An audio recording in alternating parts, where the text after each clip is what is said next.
Hi guys, have a nice day. तो जैसा कि क्लास में हमने 12th में फ्लेमिंगो बुक का फर्स्ट चैप्टर कंप्लीट कर लिया था।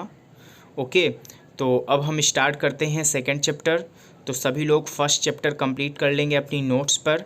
जब स्कूल ओपन होंगे तो सबकी नोट्स चेक होंगी।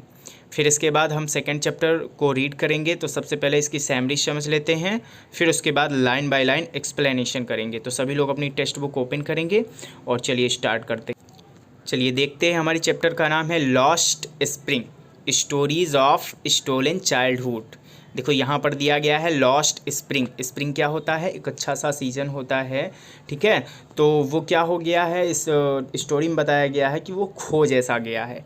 तो किसके अकॉर्डिंग बताया गया? स्टोरी ऑफ स्टोलन चाइल्डहुड, मतलब कि जो छोटे बच्चे होते हैं तो उसकी स्टोरी के बारे में बताया गया है कि कैसे उसका बचपना छिन जाता है, ठीक है। तो इसके बारे में पढ़ेंगे, जिसके राइटर क्या है, कौन से हैं? अनीस चंग, ठीक है। इसके राइटर अनीस चंग हैं, जिनका बर्थ हुआ था 1964 पर।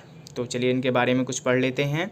तो अनीस चंग was born in Rourkela and spent her childhood and adolescence in Hyderabad. दिया गया है कि जो अनीस जंग हैं वो राउरकेला में जन्म हुआ था इनका। इसके बाद इन्होंने अपना बचपना और अपना जो किशोरावस्था होती है उसको हैदराबाद में इन्होंने स्पेंड किया, ठीक है। She received her education in Hyderabad and in the United States of America. आप लोग को पता होना चाहिए कि ये जो अनीस सिंह हैं, ठीक है, तो ये एक फ़ीमेल हैं, ओके, मेल नहीं है। तो इन्होंने अपनी एजुकेशन हैदराबाद में और इसके बाद फिर यूनाइटेड स्टेट्स ऑफ अमेरिका में कंप्लीट की। इसके बाद her parents were both writers. इनके जो पेरेंट्स थे वो क्या थे? राइटर्स थे। Anees Singh began her career as a writer in India. Anees Singh किसके रूप में प्रसिद्ध हुए? इंडिया में। उनका जो कैरियर था, जो जीवन था, उनका जीवन स्टार्ट होता है राइटर के रूप में इंडिया में।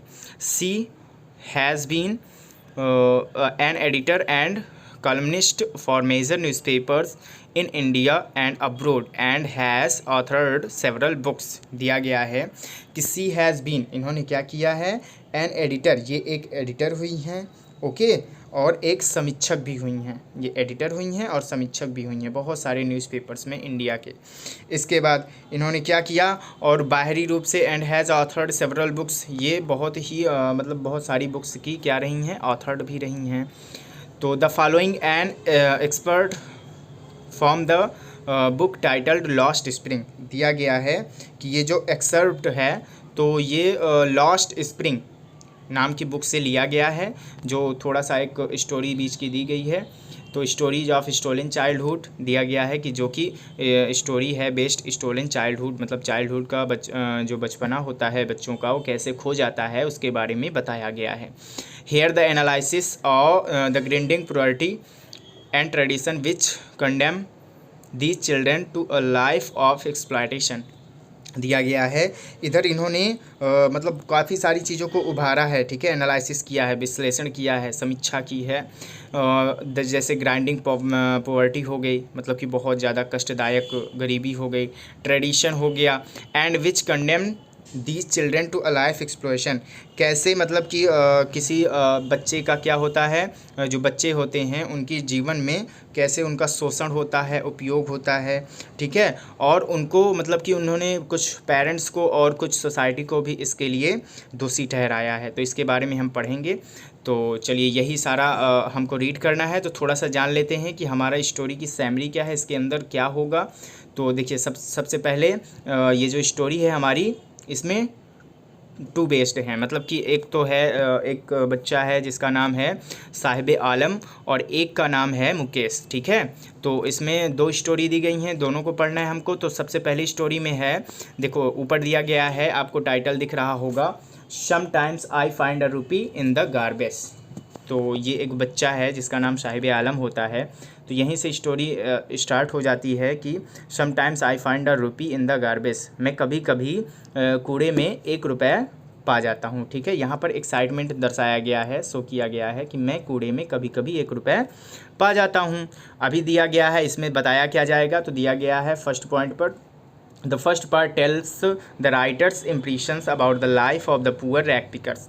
अब यहाँ पर फर्स्ट पार्ट पर राइट जो हमारे ऑथर हैं उन्होंने बताया है कि कैसे एक पुअर रैग पिकर्स होता है, ठीक है, तो उसका इम्प्रेशन जो होता है ऑथर पर कैसे पड़ता है, रैग पिकर्स क्या करता है, उसकी लाइफ के बारे में डिस्कस किया गया है फर्स्ट स्टैंजा पर, मतलब फर्स्ट जो स्टोरी दी गई है। फिर जिसका नाम साहिब आलम होता है, एक बच्चा होता है जो यहाँ पर नरेटर से काफ़ी मिला जुला होता है, तो इसके बारे में इसको ले करके कुल मिला के नायक बना करके यहाँ स्टोरी बनाई गई है। तो उसका नाम है साहिब आलम, जिसका मीन्स होता है लॉर्ड ऑफ द यूनिवर्स। तो यहाँ पर वो क्या किया करता है, एक रैग पिकर रहा करता है, मतलब कूड़ा बीनने वाला लड़का रहा करता है। नाम तो इसका होता है साहिब आलम, जिसका मीन्स होता है लॉर्ड ऑफ द यूनिवर्स, ठीक है। आप लोग समझ सकते हो कि यूनिवर्स का लॉर्ड, बट वो काम क्या होता है इसका, मतलब कूड़ा बीनना होता है, तो थोड़ा सा इसके नाम से मैच नहीं होता, मतलब कि जो इसका ऑक्यूपेशन होता है, जो इसका काम होता है, उससे इसका नेम मैच नहीं होता है। तो ये एक रैग पिकर होता है whose parents have left behind in the life of poverty in Dhaka to earn a living in Delhi. दिया गया है कि जिसके पेरेंट्स क्या करते हैं, इसका मतलब मेन प्लेस जहाँ ये रहा करता है, मतलब इसके पेरेंट्स जहाँ रहते हैं तो वो ढाका में है, ठीक है, बांग्लादेश के, जहाँ पर मतलब बहुत ज़्यादा पुअर्टी होती है, कभी कभी बाढ़ वगैरह आ जाती है, या मतलब कि वार वगैरह की वजह से ये लोग परेशान होते हैं, तो वहाँ इनको खाने को नहीं मिलता अच्छे से, तो ये अपनी जीवन के लिए, मतलब जीवन यापन के लिए दिल्ली चले जाते हैं, ठीक है। तो families of rag pickers lives in Seemapuri, और ये दिल्ली के एक अलग थोड़ा सा बाहर क्षेत्र है सीमापुरी नाम का, तो वहाँ ये लोग निवास करते हैं, ठीक है। सारी जो मतलब फैमिलीज होती हैं रैग पिकर्स की, जितने भी सारे रेफ्यूजीज होते हैं तो सारे के सारे वहाँ रहते हैं। They do not have other identification other than a ration card, इनके पास कोई भी आइडेंटिफिकेशन नहीं होता है, ठीक है। मतलब इनको केवल कुल मिलाकर खाना दिया जाता है, तो ये लोग खुश भी रहते हैं, सीमापुरी में रहते हैं ये लोग, कहते हैं। आगे पता चलेगा जब लोग स्टोरी पढ़ेंगे, तो यहाँ पर बताया गया है कि काफ़ी सारी औरतों ने डिस्कस किया कि वहाँ तो हमें खाना भी नहीं मिलता था, यहाँ हमें खाना मिलता है, तो यहाँ हम मतलब अच्छे से रहते हैं। बट सीमापुरी में क्या है कि वहाँ पास मतलब जो इलाका है सीमापुरी का, वहाँ बहुत सारे रैग पिकर्स रहते हैं, ठीक है, रेफ्यूजीज चिल्ड्रन रहते हैं, तो वहाँ का जो माहौल है वो बहुत ही मतलब कि पुअर्टी बहुत ज़्यादा है उधर साइड। और दिल्ली में देखो तो दिल्ली में बहुत ज़्यादा डेवलपमेंट है, बट उधर साइड बहुत ज़्यादा पुअर्टी है। तो और उनके पास जो ये क्या कहते हैं रेफ्यूजीज होते हैं, तो इनके पास आइडेंटिफिकेशन कोई नहीं होता, एक राशन कार्ड दिया जाता है जिससे इनको थोड़ा बहुत मतलब कि खाने पीने की चीज़ें मिल जाती हैं आराम से। और कुल मिलाकर यहाँ पर पॉलिटिक्स जो पॉलिटिक्स से जुड़े लोग होते हैं उन्होंने इनको राशन कार्ड दिला दिया है, जैसे कि ये वोट दे सके, ठीक है। तो कहीं ना कहीं उनका भी थोड़ा सा यहाँ पर स्वार्थ होता है। तो चलिए अब देखते हैं दूसरी स्टोरी होती है हमारी, जो होती है मतलब कि मुकेश के बेस्ड पर है। अब इसको देखेंगे, इसमें है एक लड़का रहता है। पहली स्टोरी में तो हमें पढ़ना है रैग पिकर्स के बारे में, साहिब आलम के बारे में हम अभी डिस्कस करेंगे, पूरा चैप्टर एक्सप्लेन करेंगे लाइन बाय लाइन, पहले इसके बारे में जान लेते हैं थोड़ा सा। और सेकंड जो स्टोरी है वो बेस्ड है, एक लड़का है मुकेश, जो कि कहाँ रहता है, मतलब कि हैदराबाद में रहता है, और काम किया करता है, एक ग्लास मेकिंग इंडस्ट्री रहती है वहाँ काम करता है। और उसकी इच्छा होती है, उसकी विश होती है कि I want to drive a car, मैं एक कार चलाना चाहता हूँ, ठीक है। यहाँ पर आपको दिया गया है टाइटल कि I want to drive a car, मैं एक कार चलाना चाहता हूँ। तो वो मतलब कि इसको इच्छा होती है कि मैं जब बड़ा हो जाऊँगा, तो अभी तो मैं काम कर रहा हूँ, फिर थोड़े पैसे इकट्ठा करूँगा, फिर मैं कार चलाना चाहता हूँ, ठीक है, मैं कार ड्राइवर बनना चाहता हूँ, कार मैकेनिक मुझको बनना है, ठीक है। मैं ड्राइव करूँगा, फिर मैकेनिकीगिरी करूँगा उसकी, ठीक है। तो देखते हैं second part, tell us about Mukesh who wants to be a motor mechanic. जो सेकंड पार्ट है वो बताता है हमको मुकेश के बारे में, जो एक मोटर मैकेनिक होना चाहता है। फिर they are exposed to various health hazards like losing their eyesight as they work in abnormal condition in dark. देखो दिया गया है they are exposed to various health hazards, मतलब कि उनको बस दर्शाया गया है कि यहाँ पास जो वो कोई भी हो, जब ग्लास मेकिंग इंडस्ट्री पर काम करते हैं बच्चे, जब करते हैं छोटे छोटे बच्चे, तो वहाँ बहुत ज़्यादा अंधेरा होता है। ठीक है, अब अंधेरे में जब बच्चे काम करते हैं तो उनको मतलब बहुत ज़्यादा हेल्थ का खतरा भी होता है। ठीक है, हेल्थ हैजर्ड्स होते हैं लाइक लॉसिंग दियर आई साइट, जैसे कि उनकी आंखें ख़राब हो जाती हैं जब वो थोड़ा सा यंग एज में पहुँचते हैं, बाहर निकलते हैं तो उनकी आंखें बिल्कुल ख़राब हो जाती हैं। ठीक है, क्योंकि वो बहुत ज़्यादा अंधेरे में काम करते हैं। एज दे वर्क इन एब्सेम्बल कंडीशन, मतलब दिया गया है कि वो किस कंडीशन पर काम करते हैं। यहाँ पास बहुत ही ख़राब कंडीशन होती है, मतलब बहुत ज़्यादा अंधेरा होता है। जहाँ पर ग्लास बन रहा होता है उस कमरे में पूरा का पूरा डार्कनेस भरी रहती है। ठीक है, तो ऐसी कंडीशन में जब वो काम करते हैं, जब भी वो बाहर आते हैं फिर बड़े होकर के छोटे से उनको भेज दिया गया। ठीक है, क्योंकि हैदराबाद में बहुत सारी ऐसी फैमिलीज़ हैं जिनके मतलब कि बड़े बुज़ुर्ग भी काम करते हैं, वहीं छोटे बच्चे, मतलब उनका ऑक्यूपेशन यही होता है कि मतलब वही करना है उनको।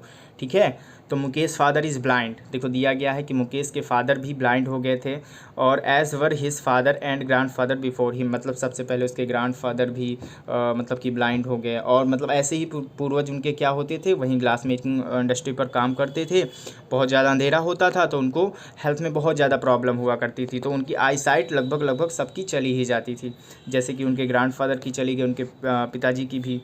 तो the bangle markets, third number दिया गया है, the bangle markets of Firozabad have lost their ability to dream unlike Mukesh who dreams of driving a car.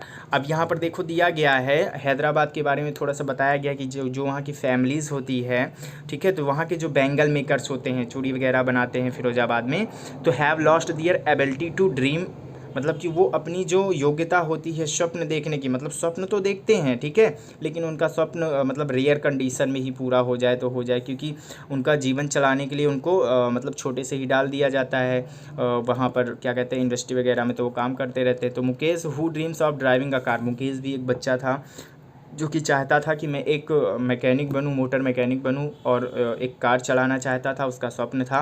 लेकिन ऐसे ही बहुत सारे बच्चे होते हैं जिनका जो ड्रीम होता है वो ख़त्म हो जाता है। ठीक है, वहाँ पनप नहीं पाता है, तो उसी के बारे में हम लोग पढ़ेंगे चैप्टर में। ओके, तो चलिए, अब इसका सैमरी तो आपने समझ लिया है, अब इसका लाइन बाय लाइन एक्सप्लेनेशन करेंगे।